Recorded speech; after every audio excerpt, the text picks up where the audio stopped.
Welcome, Victoria. We're so excited to have you here today to share about how a state department of education can support outdoor learning, both at the local level and state level. So as an introduction to Victoria, as the environmental education and service learning consultant for the Wisconsin Department of Public Instruction, Victoria works with educators and organizations statewide to increase capacity for meaningful place-based education. She is also the founder of Field Adventures, a nonprofit dedicated to taking learning outdoors. As a teacher, passionate about constructing authentic, real-world learning experiences, Victoria designed and led a project-based environmental school for 7th and 8th grade students. She is the author of Hands-On, Feet Wet, the story of river crossing in environmental charter school, and the editor of Hands-On Earth Math, digging deeper into environmental topics. Victoria holds teaching licenses for grades 1 through 8, as well as 6 through 9 English, with formal classroom training experience ranging from first grade to graduate school. She has served on the state and national boards to advance environmental education and has been recognized by the U.S. Department of Education and the U.S. Green Building Council Center for Green Schools, among many others. So we're so happy to have you here today, Victoria, and we'll let you take it away. I'm excited to be here with you and to share a little bit about what Wisconsin is doing. Now I think we can see that. So today we're going to talk.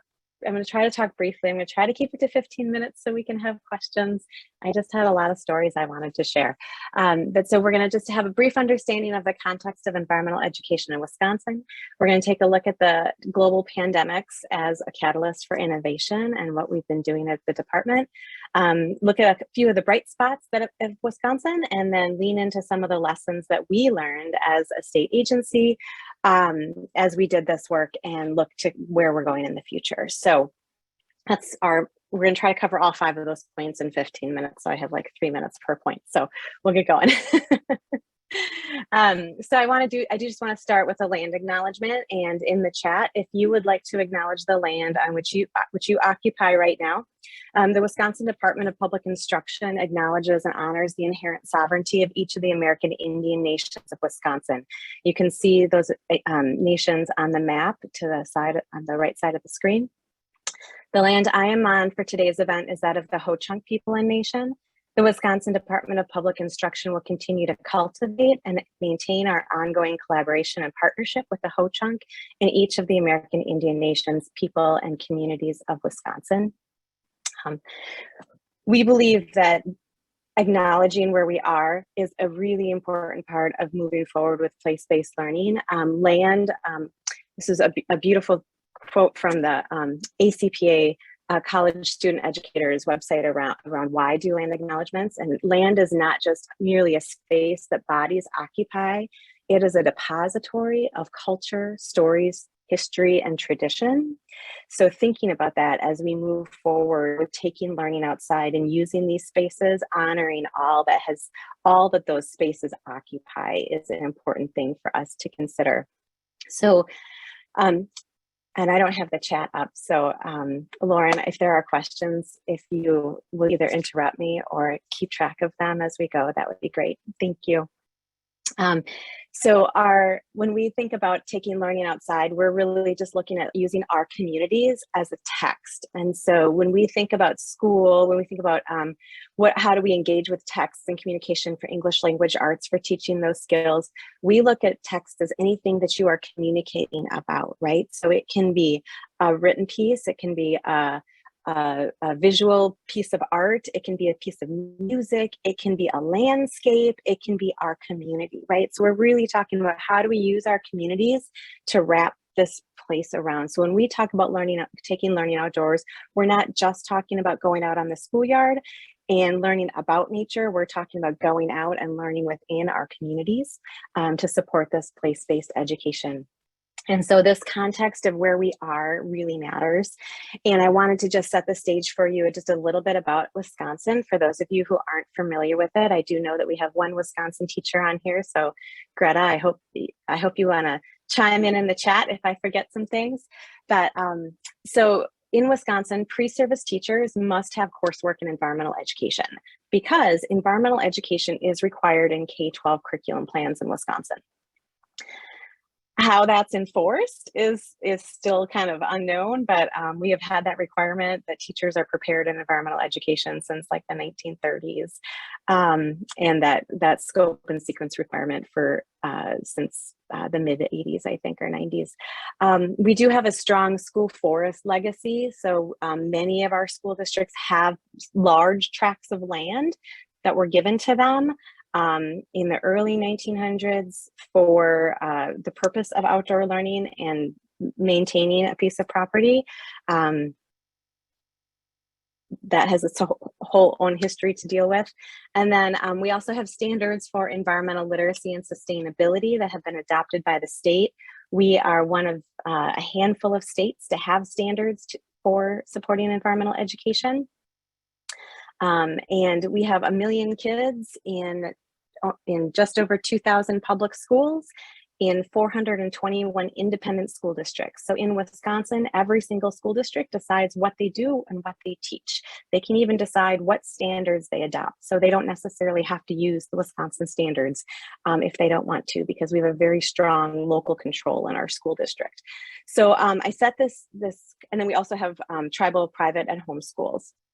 So I set this context for you so you kind of understand the landscape of working in a state agency and how we're trying to, who we're trying to work with and how we might, different avenues we might take to do that. So our standards for environmental literacy and sustainability have 3 strands in them. It's connect, explore, engage. And we try to use these ideas to frame like what is environmental education and to try to demystify it for teachers, to let them know you don't need to have a special degree in environmental education to take learning outside. There are great things that you can learn, and knowledge is always power, but it's really looking at how do we connect, how do we explore, and how do we engage in the world around us. And when we're talking about this place-based education, environmental education, we're talking about bringing together cultural and natural systems and that relationship between those 2 things. So it's not just learning about the planet, but it's about people and the planet. And we have found that many times when we emphasize that cultural system piece, that it's about this relationship between people and the planet, that it will open the door for many teachers to go outside who may be a little bit hesitant because they don't feel that their science knowledge is strong enough. And then we encourage teachers in this place-based approach to look at all sorts of different, take all sorts of different lenses on the world when they're out there at multiple scales. So starting with that local place where they are, but expanding to regional and global scales as well, so that they can find kind of how they fit in this outdoor space. So this is a graphic that comes from National Geographic, their educator certification program. So just a little bit about how we approach our environmental education and outdoor learning, what we're doing. Pre-pandemic, we had some really great things going on. We have an alternative school in Bayfield that has a really strong place-based, science-based approach. I'm just gonna skip through some of these things, but they're focused on this global education, connecting to cultures. We had a really strong program within a high school in one of our urban districts, are in the Fox Valley, where my video is no longer available. Okay, where the students are going out into the community and doing place-based education, taking service outside. So we've been really building these things over the last decade, probably maybe 15 years. We have another school that has really recently transformed. They worked within one of our largest, we have 11 really large school districts in the state. This is in one of our school districts. They worked through all of the bureaucracy to be able to transform their traditional elementary school into like a place-based STEM school. So we had a lot of things happening pre-pandemic already. But when the pandemic hit and our team at the Department of Public Instruction was charged with writing the plan for reopening schools after the spring shutdown, we took that as an opportunity to really try to push on what do we want to see happen in schools? Where do we want schools to come out on the other side? How do we want them to be providing better education? So throughout that writing of that, we really emphasized using place-based education, taking learning outdoors, like any place that we could push that into the language, we made sure to do that so that administrators would see it and know that the department was behind this idea of taking learning outside and making it part of this response to COVID. So in addition, we recognized many inequities that COVID highlighted within our state. And so that I'll share a little bit about the work we're doing around that. And we tried to really make this shift from curriculum-centered and system-centered education to learner-centered education. How do we give each learner what they need, where they are, and what they want, and in the space that they are, so that they can have a more engaged learning. And so we really tried to use this shutdown and the shifts and the reopening as a catalyst for change, and we're still pushing on that. There are some challenges that we are definitely facing, but one of the things that came out of that, which is highlighted on the Green Schoolyards of America toolkit, is our statewide toolkit. So I was part of this community of practice during the 2020 shutdown through that summer. And as we were realizing, like, what do we need for schools, I was like, this awesome resource was being developed at the national level, but unless it comes from the State Department of Public Instruction in Wisconsin, like, it's just another national initiative that somebody else is pushing, right? So what we wanted to do was bring it in-house and make it be something that was part of the Department of Public Instruction. We wanted to kind of Wisconsinize the resources and align it with our guide to reopening schools, so that in every section that was in our guide for reopening schools that you can see here on the right side of the screen, we address those same topics within this toolkit, so that educators who wanted to push for this, taking education outside, could see these parallels and be able to show their administrators how to address some of these things that we were addressing in the reopening document. So we tried to use a similar structure to support that, if that makes sense. So we created this toolkit throughout the summer. That it's all detailed in the case study online, so I'm not going to go through the whole thing, but we just did it through virtual meetings, right, during the school year, during the summer, and wanted to prepare it for the 2020-2021 school year to get teachers to go outside. And so we just built it as a set of web pages within our department's website, so that it had that support from the state agency. So what came of that? I don't know if it came straight from that or from this national initiative, but it was definitely a support. There were a lot of schools that were just in the news. These are just a few of the clips that I grabbed, but lots of schools taking learning outside, building outdoor classrooms, creating stump circles, doing all sorts of things to just mix it up and take learning outside.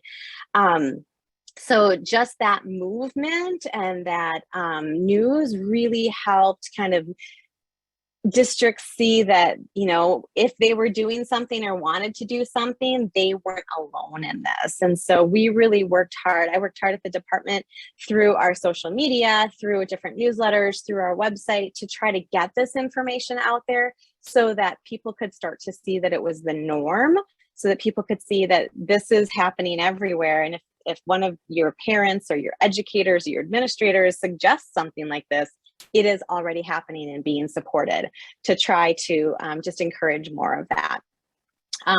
This was one great story that came out of the pandemic.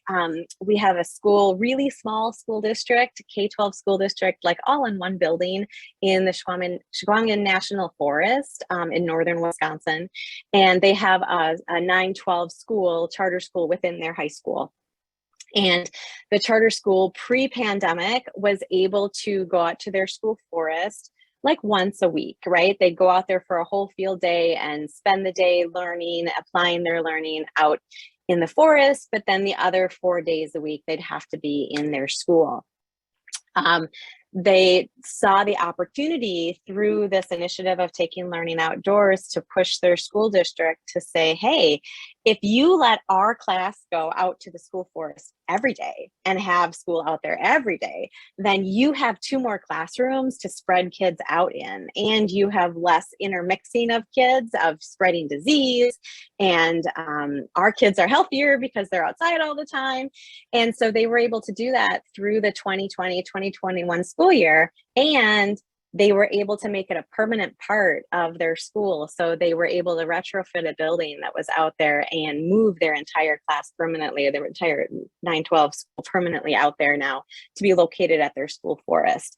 So it was wonderful to talk to those teachers and see kind of what an impact it had on the students and impact that had on just the community in general, to kind of get behind this idea of how do we support more of this. So just this community of practice that you all have been a part of has made such an influence in this state. It's really cool to take a look at. Some of the things that we learned as a state agency and why this was kind of important for us to take on is that we need to have a voice at the table. So like I said earlier, we had the Education Forward Reopening Wisconsin Schools document, and we wanted to make sure that outdoor learning was a voice at that table and in that document. And so that's one of the reasons why, like, some people were asking me, why are you going to do this for Wisconsin? There's already a national initiative. Just point them to the national resources. But we just really needed to make sure that there was a voice within our agency so that the national work could be leveraged more in Wisconsin. So having a voice at the table, being that squeaky wheel to say, hey, we need to take learning outdoors. Making sure that we could have state level alignment with resources and initiatives. As the department was starting to put out documents to address learning loss, as schools were looking at reopening, we really tried to find ways to push in, again, looking at this learning loss as loss of time connecting outdoors because it may not have been safe to be outdoors at home, or loss of time connecting with students in an outdoor fashion, and really tried to like push on these ideas of redefining learning loss that included outdoor education, that included engaged learning outside, getting out into the community, this real world application, and not just have it be more math and literacy. We were really pushing against the idea that it was just going to be this reductionist approach to reopening schools. We also have been working hard to help districts align resources like their ESSER 3 funding to do that. So actually right now I'm working on some guidance for our department. Came out with guidance around how do you spend ESSER $3, what is allowable under that, and I'm taking that and applying an environmental education lens to that so that school districts know how they can take learning outdoors with those ESSER $3. Oh, I totally forgot about this story. We had another school district coming out of the pandemic, being able to use their ARPA dollars, hire an outdoor biologist, like hire a field leader to take kids outside every single week. So now we have another school in northern Wisconsin that they were able to look at, because of what we were pushing on about this learning loss, and that learning loss was not just about reading and math.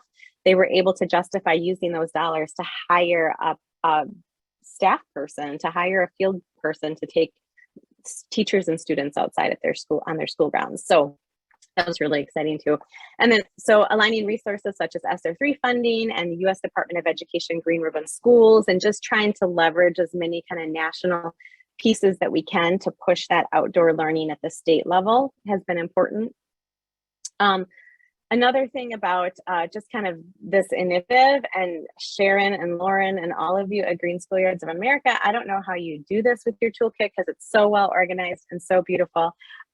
I have learned that our toolkit, designing it, maintaining it, keeping it up to date, adding new things to it is like a full-time job. So while we launched our toolkit and we're really excited about it a year ago, like now a year later, there's so much I need to continue to add to it. And finding the time to do that it's just always just a struggle. And so taking something on like this needs to really be like a core part of what I do within the department. And so kind of just like that's one of our lessons learned is it takes a lot more time than you think it does to maintain it and move it forward. And one of the other things that we learned when talking to schools about creating this toolkit and kind of pushing this initiative of taking learning outdoors is to really help people focus on, take an asset-based approach to looking at it rather than focusing on what they lack. And so like we have schools in Milwaukee that their schoolyard doesn't, like it's not even large enough. Their playground's not large enough to have their entire student body out there at any given time, right? So we talked about, well, you know, it's not about like reaching this thing where all kids are outside all the time. It's about what do we have and how can we use it to make things better. And so we talked about working on a schedule so that people could have different parts of the schoolyard and just really helping people focus on that. What do we have? What can we do? Rather than what don't we have? Because when we're in this crisis mode and we're reacting, we often come from that place of lack. And so helping them just shift their thinking to what can we do with what we have was important. And then the other thing, and I added this a little bit late today, but the other thing is that we learned is this idea of pushing synchronous hybrid learning doesn't work. Like that's in our toolkit still, and I need to take it out of there. Like we were encouraging tech departments to work with teachers to, you know, to have cameras or cell phones or things to go outside and be able to teach synchronously to the kids outside and at home. And after a year of doing that, I mean, we had schools do that. And after a year of doing that, we heard from the teachers, it just doesn't work and don't push that anymore.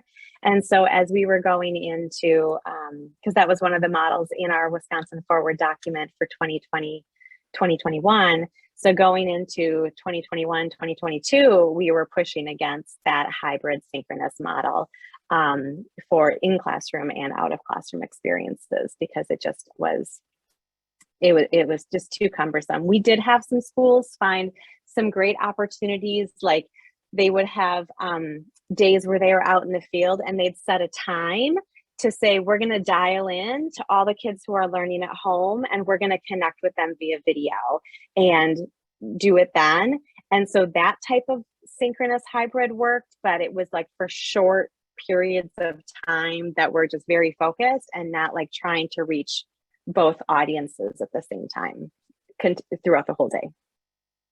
So those are a few of the lessons that I was thinking about in bringing this to you today. But then thinking about where we're going forward, how we're going to move forward and continue to improve this. When we built the toolkit, we wanted to make sure that it wasn't just for COVID, that it wasn't going to be something that just collected dust. And so we tried to build it in a way so that we could continue to add to it. Like was said at the beginning of this call, the initiative initially began for reduction of disease transmission to try to spread kids out more, get them out in the open air. And we have seen the inequity that, or the inequity has been really highlighted during this pandemic. And so we're pushing more now on how do we use outdoor learning? How do we use place-based education for educational equity, for engaged learning? So that's what's coming next for us, and taking a look at the toolkit and really transforming the toolkit to reflect this approach of, okay, so regardless of COVID and disease transmission, this is just good for equity. And so we've been working on this initiative with engaged learning. So how do we help schools, and this is really small type, I apologize for that. How do we help schools have welcoming, affirming, and humanizing learning environments? How do we have schools engage in authentic, student-centered learning experiences? And then how do we have relevant and rigorous instruction? So like from the state agency perspective, I'm taking this approach to engaged learning and saying, how does this look outdoors? How do we make sure place-based education and environmental education is a part of all of this as we move forward? And you will see, I mean, environmental education or place-based education is called out in that green circle, project-based learning, service learning called out in that teal circle. Just really trying to, our standards fit in that blue circle. So really trying to layer on that at the work of the state agency. So one of the things we've just been really focusing on is how do we have this student-centered approach? And we're working through a couple of different learning cohorts right now with Dr. Goldie Muhammad, and really looking at how do we cultivate genius and how do we help students just bring their genius to the surface, right? Like how do we honor that and move that forward? So that's going to be a new kind of layer to the toolkit of really looking at how do we look at educational equity and honoring the genius that's in front of us, so that we are centering students and not our systems, so that we're really making sure that we're starting where those students are and helping them find identity and joy, and look at things with criticality, and develop intellectualism, and just really centering those learners in our schools and pushing on that as part of outdoor education and environmental education in Wisconsin. So the outcome there is we want students to be joyful. We want them to be joyful learners. We want them to be joyful just people, right? We want them to find joy in every day in what they're doing. So that's kind of where we're going next with our toolkit to support outdoor learning, rather than from like a disease control type approach. So I think I fit it in almost 15 minutes. If not, I apologize, but I think we have time for questions. So. Thank you so much, Victoria. That was wonderful. And there are a couple questions actually. This is so inspiring, and it's really beautiful to see those pictures of the kids out in the snow.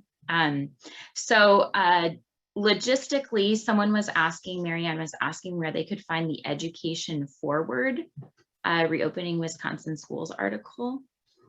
I can drop that in the chat. Awesome. And while you're doing that, Nancy from our team said that it's exciting seeing outdoor learning happening at the high school level, especially the Class Act charter school story. Can you talk more about place-based learning at all grade levels? Yeah, did I have all high school examples? I don't even think that I thought about that one. I guess WDPI was elementary, but let's see. I mean, so at the elementary level, I'm going to drop this in the chat quick before I forget. I'm really terrible at multitasking. All right, so the link to the Education Forward is in the chat now. So what does that look like at the elementary level? At the elementary level, we have schools. We've been really encouraging schools to use their near nature to just go outside, and looking at that in maybe shorter amounts of time, because kids maybe aren't as ready to stay outside for as long as they are with what they do for older students. But I would actually say that probably in most districts, elementary and middle school kids are outside more frequently than high school students. And so I think I tend to highlight the high school examples because they're more rare. So we actually have a lot more elementary and middle schools just have that flexibility to go outside, because they will often have one teacher teaching multiple things, or they'll have middle school team levels where the teachers can team together to take learning outside. So I'm just trying to think about, yeah, I don't know. I mean, I think there are just more examples. It happens more frequently in Wisconsin at those lower grades. We do find some struggles, some teachers that have been reporting on things like just having another adult has been a barrier, and making sure that there are volunteers or nature centers throughout the development of this toolkit. What we did is we pull together regional teams virtually. So like we'd have a meeting and then we'd pair off into regional rooms, and we'd try to get like the non-formal nature centers to talk with the educators about what they need. And so they could have this conversation. And like some of the things that resulted from that, like we had one nature center that usually had schools come to them, but because of no busing this year and field trips off the table, that nature center decided to push into schools. And so the schools were not allowed to have anybody come into their classrooms, but they were allowed to meet people on the school grounds. And so so these nature centers and service providers would be going on school grounds to help support those educators to take those little ones outside. But that was one of the biggest barriers that we heard at the elementary level, was just having enough adult support to go outside with their kids, because they don't have that independence. You know, if somebody has to go to the bathroom and those doors are locked, you can't just give that kid your key to go in there, right? Like the whole school has to go, the whole class has to go back in. So dealing with some of those have been, we've been trying to find some creative ways to do that. Those high school examples were really inspiring, Victoria. That's great to hear that it's happening at all the levels. Someone asked a question, McKenna Weitzel asked about winter, and we know that in Wisconsin, you must know a lot about outdoor learning in cold weather. So we do know a lot about outdoor learning in cold weather, and we like to say there is no such thing as bad weather, only inappropriate clothing. And so we encourage schools to have winter gear for kids who can't afford it. Many of our schools have been building classroom or like just extra sets of things to support that. And then working with like, you know, with like where they have laundry to be able to clean those clothes in between use, to be able to do that outside gear. We also have a lot of schools when they're out like at their school forests, they build campfires during the winter, right, to help kids stay warm. We also talk to teachers about what's appropriate for activities for doing winter learning. Like, you're not going to go outside and like ask your kid to sit in the snow for 20 minutes and do journaling because they can't even like hold their pencil because their fingers are frozen or because they're in mittens, right? So just kind of shifting how you approach outdoor learning for those winter months, just to keep them active, keep them going, and just make it fun and just make sure those little bodies are moving. Greta, do you have anything you want to add about outdoor learning in winter? Because being way up on Lake Superior, you guys definitely have some cold weather up there. I'm going to put you on the spot, Greta. Thanks for asking. Yeah, Greta is from one of our U.S. Department of Education Green Ribbon school districts. So, you know, the first thing that came to mind is that special paper that can get wet, that you can write on even in the rain. But I'm going to have to think about this a little longer. Okay. Yeah, that write in the rain paper is good. But yeah, even thinking about, oh, well, we better take pencils outside if we're going to do data collection instead of pens, because pens aren't going to work because they're going to be too cold. But then also when they do that, like we've had kids just like make sure that their writing tools are inside of their jackets so that they're staying warm, right? I mean, just little things like that. But I mean, we live here every day, right? Like we're totally okay with snow and cold weather. Speaking of clothing, someone was asking about loaner gear or shared gear and how you manage that. So we've had schools who have created these kind of collections of gear and they wash them. I mean, so they just make sure that they have laundry facilities to wash them in between sharing. So we also have like a few schools who have, like, what they'll do is they'll get winter boots, and they'll have a whole classroom set of winter boots, right? And like the kids, if they need boots, they will take the boots that will be their boots. It'll like be assigned to them as gear for the whole year, right? And then at the end of the year, you know, then they can sanitize and do all of that, and then it's like a boot lending library kind of thing. So I don't know if Nancy can answer this question, if schools have laundry facilities. Another question that came up is about tools in transitioning using outdoor spaces for outdoor ed. I mean, you gave a few examples of how you did that, but do you have any specific tools about the physical spaces? Tell me, can you restate that question for me, Lauren? Well, the way Like, that what kinds it of was physical written, spaces are schools using? yes, and do you have any particular tools in transitioning those outdoor spaces for outdoor education?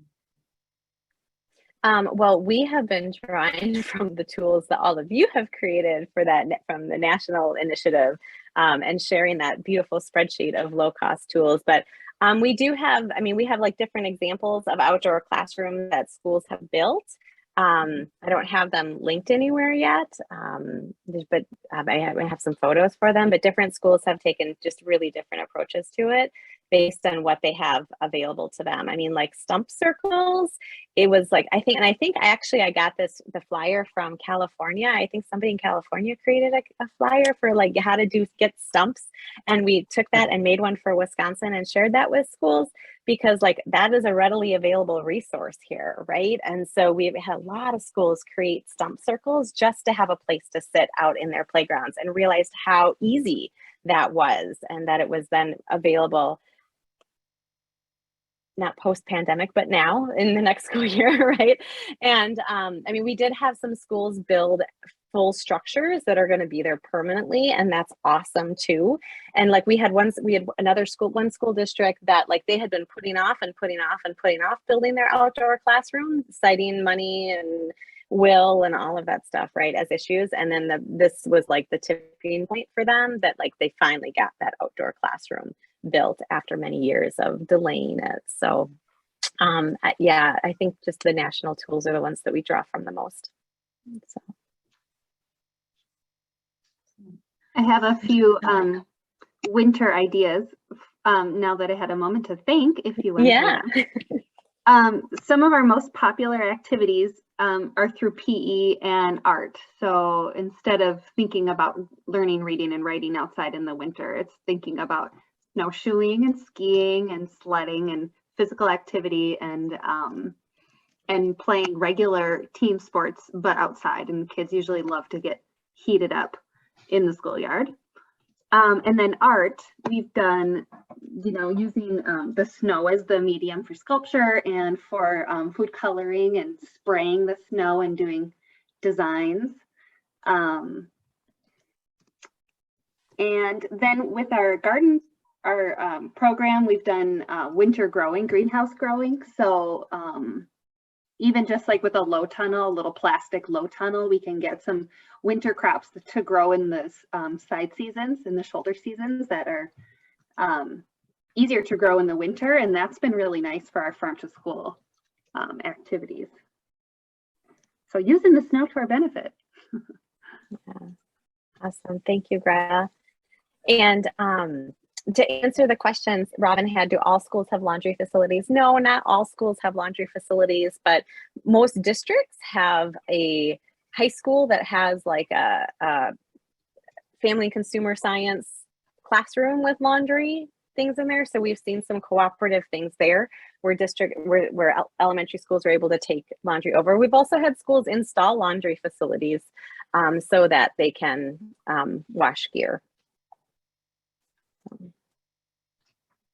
Robin, I think that there was, I read several years back, but there was even, I think one of the big companies, GE or Whirlpool or somebody, was like giving away, like offering washers and dryers to school districts, not for outdoor learning, but to address kids who didn't have clean clothes and to be able to help them feel more comfortable in their schools. But yeah, I think there are definitely some things that schools could think about to support those initiatives. Nice. Well, first, I just wanted to thank Victoria again for a wonderful presentation. Thank you so much for spending time with us and sharing your fabulous work. We really appreciate it, and it's so inspiring to hear about. Thank you. Thank you for sharing.